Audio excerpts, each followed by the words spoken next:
Assalamualaikum warahmatullahi wabarakatuh. Saya Siti Asnawati dari UIN Alauddin Makassar, Fakultas Dakwah dan Komunikasi jurusan Ilmu Komunikasi. Nah, di video kali ini saya akan membahas seputar jurnalistik cetak. Untuk mengetahui lebih lanjut apa yang dimaksud dari jurnalistik cetak dan apa saja jenis-jenis dari jurnalistik cetak itu, mari simak pada video penjelasan berikut ini. Jurnalistik cetak merupakan sebuah profesi atau praktik pada pelaporan, pemotretan, dan penyuntingan berita untuk surat kabar. Jika dilihat dari segi format dan ukuran medianya, jurnalistik cetak terbagi menjadi 3. Yang pertama, jurnalistik koran atau newspaper jurnalis. Yang kedua, jurnalistik tabloid atau tabloid jurnalis. Dan yang ketiga, jurnalistik majalah atau magazine jurnalis. Koran dapat kita artikan sebagai lembaran-lembaran kertas yang bertuliskan kabar, berita, dan sebagainya.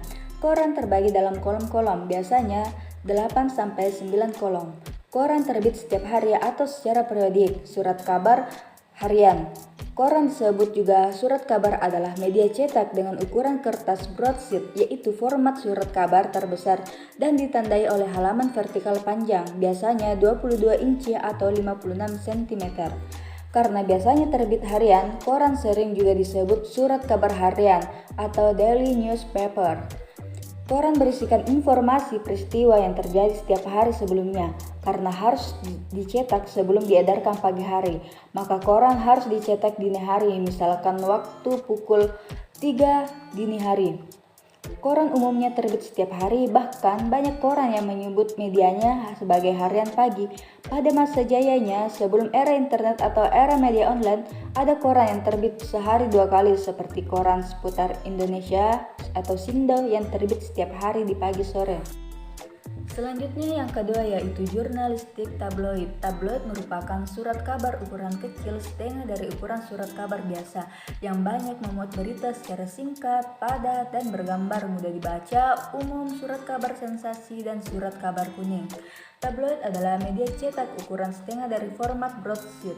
Format ini diperkenalkan untuk mereka yang selalu sibuk hingga harus membaca koran di mobil atau di kereta api. Dengan ukuran tabloid, mereka dengan mudah membaca koran tanpa harus membuka lebar-lebar yang bisa mengganggu orang sekitarnya. Berbeda dengan koran yang terbit setiap hari, tabloid biasanya terbit mingguan atau setiap minggu. Tabloid biasanya ditunjukkan kepada pembaca yang memiliki waktu luang untuk membaca sehingga isi pemberitaannya lebih mendalam. Karena biasanya berisi hal-hal sensasional, khususnya majalah hiburan, muncul pula istilah jurnalisme tabloid, yaitu gaya jurnalisme yang menampilkan cerita kejahatan sensasional, kolom-kolom gosip tentang para selebritas.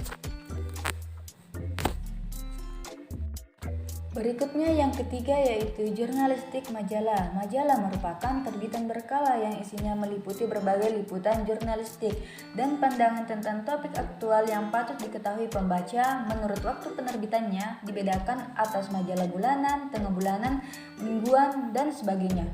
Menurut dari pengkhususan isinya dibedakan atas majalah berita, wanita, remaja, olahraga, sastra, ilmu pengetahuan tertentu, dan sebagainya. Berbeda dengan koran dan tabloid yang berupa lembaran-lembaran lepas, halaman-halaman majalah ini diikat dan menggunakan sampul atau cover dengan jenis kertas yang lebih tebal seperti buku.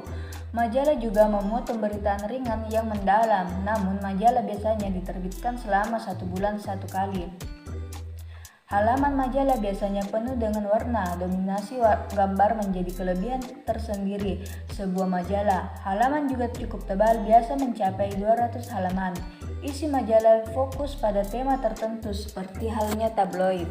Nah, itulah tadi seputar materi jurnalistik cetak.